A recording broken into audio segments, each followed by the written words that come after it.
Now that we have discussed key terms related to multicultural education, let us look at the 7 characteristics of multicultural education as described by Sonia Nieto. First, multicultural education is anti-racist, meaning that it actively works against racism. Scholar Kevin Kumashiro has expanded this to anti-oppressive education, meaning that multicultural education works against all types of oppression. To work against oppression means that teachers are engaging students in conversation about the various forms of discrimination, including how they manifest today. This means that teachers must be aware and knowledgeable about racism and other forms of oppression in today's society. Multicultural education, as anti-racist or anti-oppressive education, implies that we are all responsible for combating discrimination. Multicultural education is basic education, meaning that it is not added to curriculum as an extra or an aside, but that it is basic to the curriculum and school environment.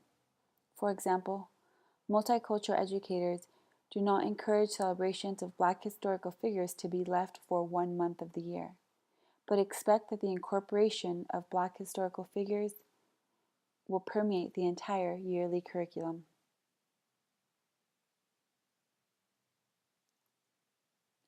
Multicultural education is for everyone, not only students from diverse cultural, linguistic, or racial backgrounds. Multicultural education is about all people, and therefore it is for all people. Because it is everyone's responsibility to combat discrimination and promote equality and equity, multicultural education provides a useful teaching and learning approach for all students.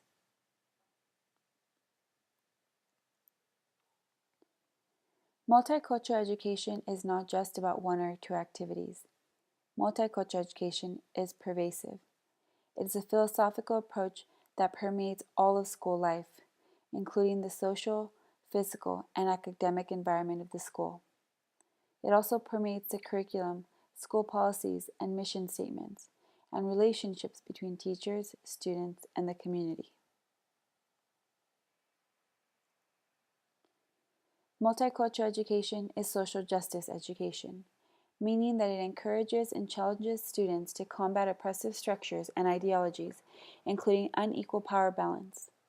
For example, the Institute for Humane Education creates and promotes critical media literacy plans, which focus on analyzing racial and gender stereotypes in advertisement. Multicultural education for social justice actively engages in discussions of social change and encourages teachers and students to address unequal distributions of power.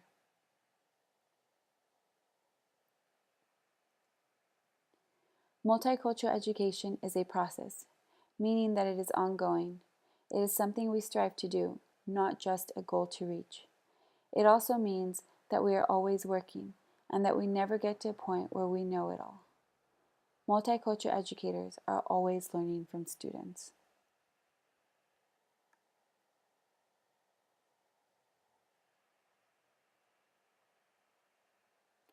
Finally, multicultural education is critical pedagogy.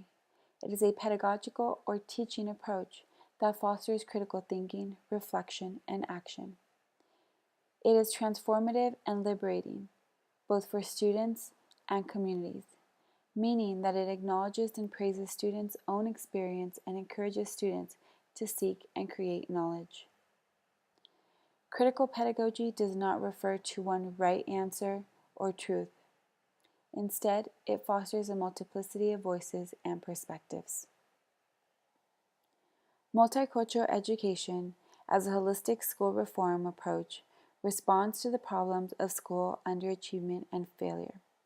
It is an approach that takes into account the cultural, racial, linguistic, sexual, experiential diversity of students and works to promote the educational attainment of all students.